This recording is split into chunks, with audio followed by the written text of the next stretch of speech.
I'm curious, what specifically in your past, either job or life experience, has prepared you to, put together a multi-million-dollar budget, lead an organization with 550 plus employees, and be the face and really the spokesperson for anything good or bad that happens in a city of 50,000 plus people?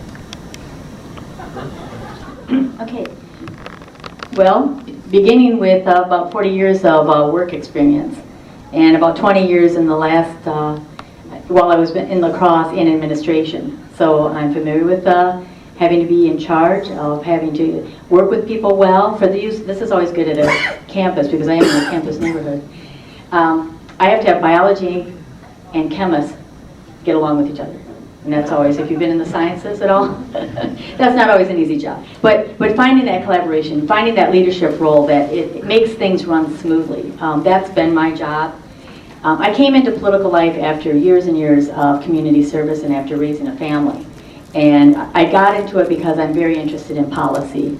I was actually in the 70s when I was going to college, and then other things came along, and actually other politics came along in the 80s that changed the direction I was going in with my hydrology degree. Some of the legislations that were really good ones in the 70s that would have really kept our world better were taken away. So I understood that policy can change things. So having that background in knowing that the world is going to go on for more than 10, 20, 30 years, that continuity, I think it's very important when you're doing leadership because what we do today affects tomorrow. So between years and years of community service, I've been out there and know the community well, and definitely my job skills, I think prepare me very well for the job. Also, the last 4 years that I've served on the city council helps me to understand how the city works, how each of us has to have our part as a city council member, but also how the mayor can interact with the council and have the city run in a smoother, more open, more collaborative way. Well, what's prepared me, I started working very young, and even now I work for a company that 6 of our 7 managers are under 25 or 25 years old or less. So I've gained a perspective from a very young age of how business operations work, what it takes to be an entrepreneur, what it takes to manage employees. I started my first job when I was 6 years old. When I was 9 years old, I had 3 jobs, and I bought my first house when I was 15 years old. And I've always been working, since I was 6 years old, I've always been working, doing something, and started managing at a very young age. And I think the most important characteristic that a leader has to have is knowing that he or she, I'm sorry.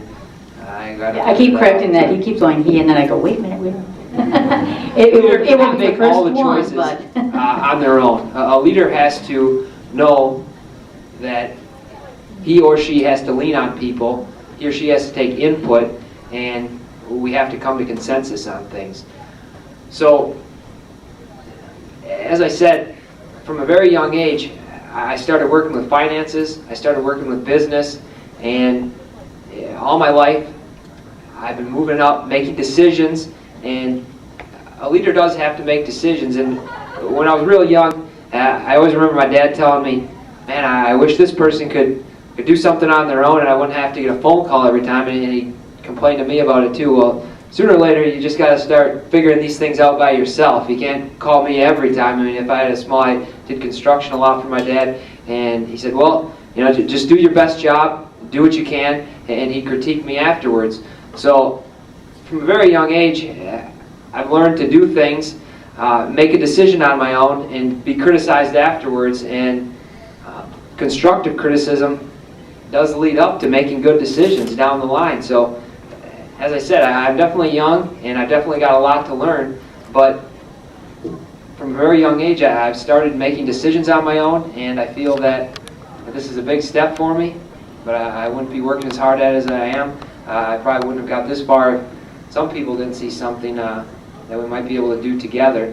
And I definitely intend on leading the city if I'm given that responsibility together with the people and not all on my own. Thanks, man. Question from the audience.